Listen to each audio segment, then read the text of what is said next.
Good morning. A long time ago, I learned this important lesson. You should never make yourself smaller in order to fit into a group. You should never seek approval from a group. Some people do this. They desperately agree with something just to be part of a group. It makes them confident and safe, I suppose. It doesn't work. The group will eventually be a trap. You should be thinking independently.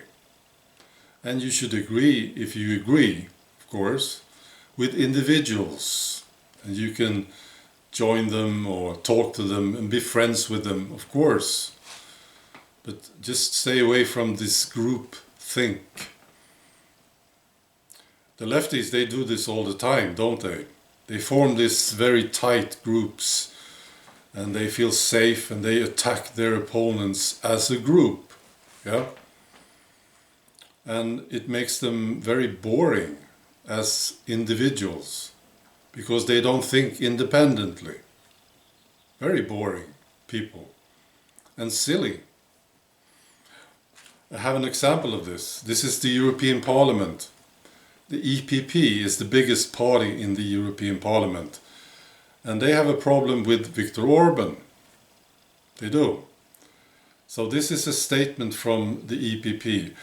And Viktor Orban's party in Hungary is called Fidesz. So this is the statement.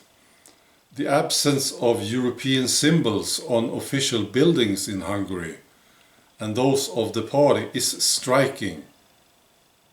And in part a sign that Fidesz does not share the same European commitment as other EPP member parties. See? This is groupthink. We should have our symbols. We should think as a group. And they are also very unhappy about Orban and Fidesz attacking the EU and the EPP.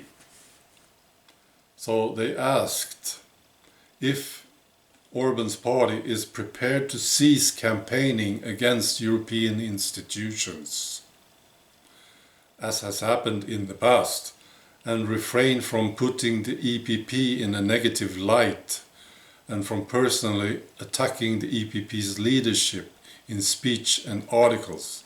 See, Orban is not behaving like a true group member. They want him to be more loyal. Stop attacking them. And Orban says this is nonsense. And he says, we reserve our right to openly criticize any institution of the European Union, the EPP as well as their leaders, whenever we disagree. It's great. Yeah, they become very silly, these guys. Here's an example from Sweden. There was a tweet from Anders Lindberg. He is part of this very tight left-wing establishment. He's a columnist. And he said that the lefties need to finance a new left-wing media house because the debate is tipping over to the right. It is. I'm glad he noticed this. So he wants to finance a media house. Now the thing is, in Sweden we have public service TV and radio, which is financed through tax money. Millions and millions and millions. This is apparently not enough. He thinks they should have more money poured over them. It's not going to work. You are losing this debate. It's turning to the right and you can't do anything about it. Anders Lindberg. Silly. It is. And finally, here's another one. This is quite interesting. His name is Fredrik Virtanen. He's a Swedish journalist. Left-wing guy. And he was attacked and accused during the Me Too movement. Yeah. And all his lefty friends turned their backs on him.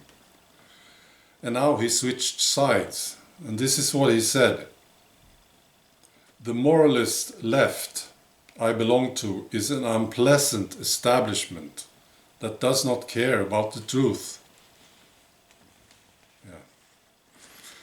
All right, that's all. Bye.